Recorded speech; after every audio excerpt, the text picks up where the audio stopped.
भगवान बोलते हैं तू वही करता है जो तू चाहता है, फिर वही होता है जो मैं चाहता हूँ।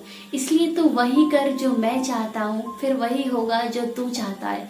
Hello everyone, this is Priyanka and welcome back to my channel and who are new in this channel kindly subscribe the channel and press the bell icon for latest update. सुनाती हूँ आपको एक छोटी सी कहानी।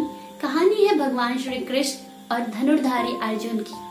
एक बार दोनों अपने किसी राज्य में निकले हुए होते हैं भ्रमण के लिए और सामने एक ब्राह्मण देवता को देखते हैं। ब्राह्मण देव भिक्षा मांग रहे होते हैं और जो अर्जुन भगवान श्री कृष्ण के परम सखा होते हैं उन्हें बिल्कुल भी अच्छा नहीं लगता। उन्हें ब्राह्मण देव को देखकर काफी दया आ जाती है। वे उन्हें अपने पास बुलाते हैं और उनसे कहते हैं कि वे उन्हें उपहार के स्वरूप में कुछ देना चाहते हैं। भगवान के जो मित्र होते हैं वो अर्जुन, वो उन्हें एक सोने के सिक्कों की पोटली देते हैं।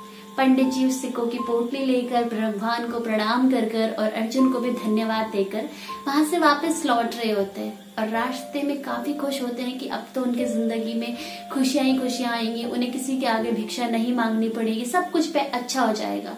लेकिन पंडित जी का दुर्भाग्य देखिए, तभी वहां पे से एक लुटेरा गुजर रहा होता है और पंडित जी की वो सोने के सिक्कों की पोटली वहां उनसे लूट लेता है। पंडित जी निराश होकर घर आते हैं और सारी बात अपनी पत्नी को बताते हैं कि आज उन्हें भगवान श्री कृष्ण और उनके परम सखा अर्जुन मिले थे, जिन्हें उन्होंने एक पोटली दी थी सिक्कों की और वो एक लुटेरा लेके चला गया।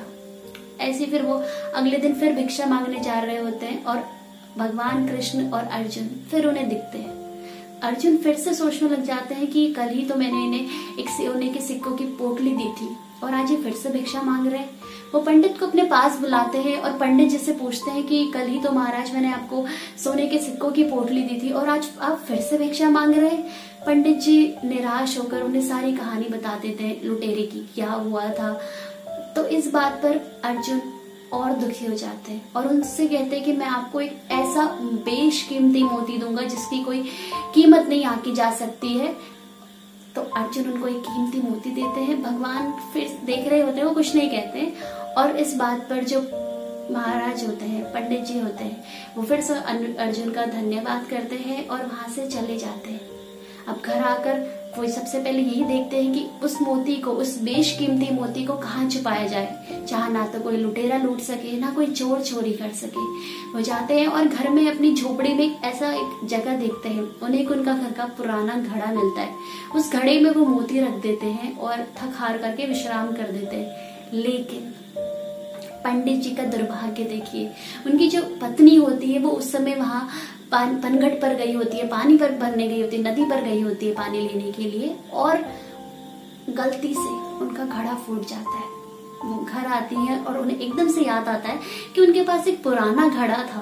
वो फटाफट से, अब पानी तो आवश्यकता थी, वो फटाफट जाती हैं और उस पुराने घड़े से जैसे ही वो नदी में पानी भरती है वो बेशकीमती मोती घड़े से फिसल के नदी में चला जाता है। जब वो पानी लेकर घर आती हैं और पंडित जी अपना माथा ठनकाए हुए बैठे होते हैं, वो पूरी बात अपनी पत्नी को बताते हैं कि तुमने क्या कर दिया। आज अर्जुन ने मुझे एक मोती दिया था, बेशकीमती मोती दिया था और मैंने वो इस पुराने घड़े पर रखा था और तुम इसे लेकर चली गई। इस पर उनकी पत्नी उन्हें पूरी कहानी बताती है कि नया घड़ा जो था वो पनघट पर नदी पर टूट गया था, फूट गया था, तो इसलिए उन्होंने पुराने घड़े को लेके चली गई। अब पंडित जी ऐसे थक हार कर निराश होकर 2-3 दिन बाद फिर से भिक्षा मांग रहे होते हैं। अर्जुन और श्री कृष्ण भगवान फिर से निकले हुए होते हैं भ्रमण के लिए और फिर से देखते हैं। इस बार जो अर्जुन होता है वो फिर से एक वो हो जाता है कि ये क्या हो रहा है, ये समझ नहीं आ रहा। कुछ टाइम पहले इन्हें मोती दिया था और आज पंडित जी फिर से भिक्षा मांग रहे हैं। इस पर वो पंडित जी को फिर बुलाते हैं और उनसे पूछते हैं कि महाराज क्या हुआ, मैंने तो आपको बेशकीमती मोती दिया था लेकिन आज आप फिर से भिक्षा मांग रहे हैं। पंडित जी अपनी पूरी कहानी जो उस घड़े की वजह से हुआ था सब बता देते हैं। अब अर्जुन थक हार करके भगवान कृष्ण से ही बोलते कि आप ही इनकी कुछ मदद करिए भगवान, मुझसे तो जितना होता था मैंने किया। भगवान कृष्ण क्या करते हैं, वो पंडित जी को 2 पैसे देते हैं, 2 सिक्के देते हैं और उनसे कहते हैं कि अब आप आगे मत जाइए, आप जिस रास्ते आइए आप उसी रास्ते लौट जाइए। अब भगवान ने जो दिया था उसे मना भी नहीं कर सकते थे, उनकी बात नहीं टाल सकते थे। तो पंडित जी 2 सिक्के लेते हुए वापस जा रहे होते हैं और सोच रहे होते हैं कि भगवान से अच्छा तो उनका मित्र है, उन्होंने मुझे पोटलियां दी सोने की, उसके बाद मुझे बेशकीमती मोती दिया, लेकिन भगवान ने 2 सिक्के दिए, 2 सिक्कों से मेरा क्या होगा। जैसे वो रास्ते में जा रहे होते हैं कि सामने उन्हें एक मछुआरा दिखता है जो जाल लेकर जा रहा होता है और उसके जाल में एक सुंदर सी मछली होती है। इस पर पंडित जी होते हैं, वो सोचते हैं कि 2 सिक्कों से मेरा तो क्या होगा, लेकिन इस मछली की जान बच जाएगी। वो मछली को लेके अपने कमंडल में रख लेते हैं और जैसे आगे जाके सोच रहे होते हैं कि अब इस कमंडल में जो मछली है उसे नदी में प्रवाहित कर देंगे, नदी में डाल देंगे। तो जैसे जब वो उसे अपने कमंडल से निकाल रहे होते हैं, वो क्या देखते हैं कि उस कमंडल में वो मोती जो उनका नदी में बह गया होता है वो वहां आ जाता है, क्योंकि जो मछली होती है वो गलती से उस मोती को खा लेती है और वो मछली घूम फिर के वापस पंडित जी के पास आ जाती है। जैसे ही वो अपने कमंडल में देखते हैं कि एक मोती है, वही मोती खुशी के मारे चिल्लाते हैं कि मिल गया मिल गया मिल गया। तभी देखिए कि अचानक से वहां से लुटेरा गुजर रहा होता है। उसे लगता है कि शायद पंडित जी ने अब तो मुझे पहचान लिया है कि वो अब मुझे सजा दिलवा के रहेंगे।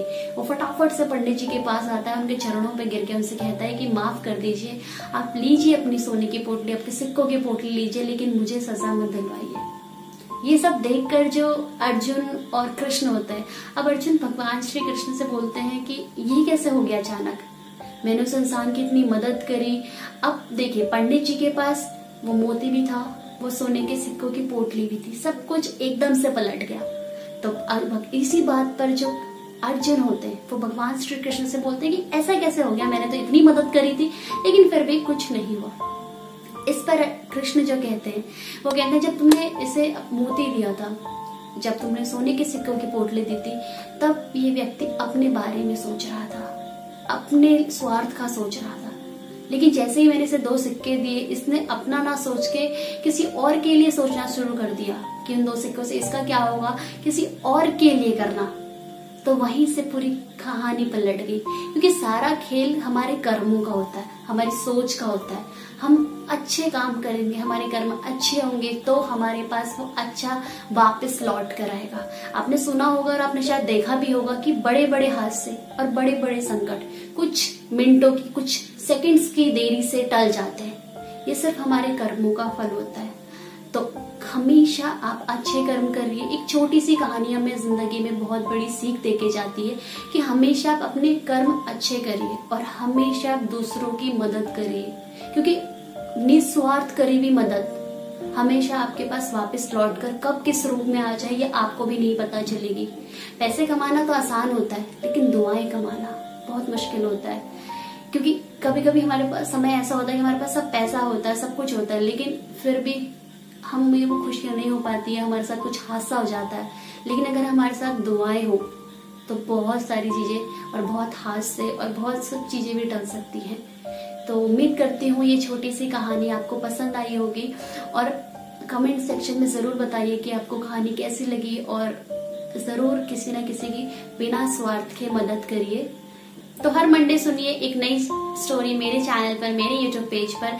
उम्मीद करती हूँ आज की कहानी आप लोगों के लिए काफी प्रेरणादायक होगी। तो ऐसे ही प्रेरणादायक कहानी सुनने के लिए मेरे चैनल को सब्सक्राइब करना ना भूलें।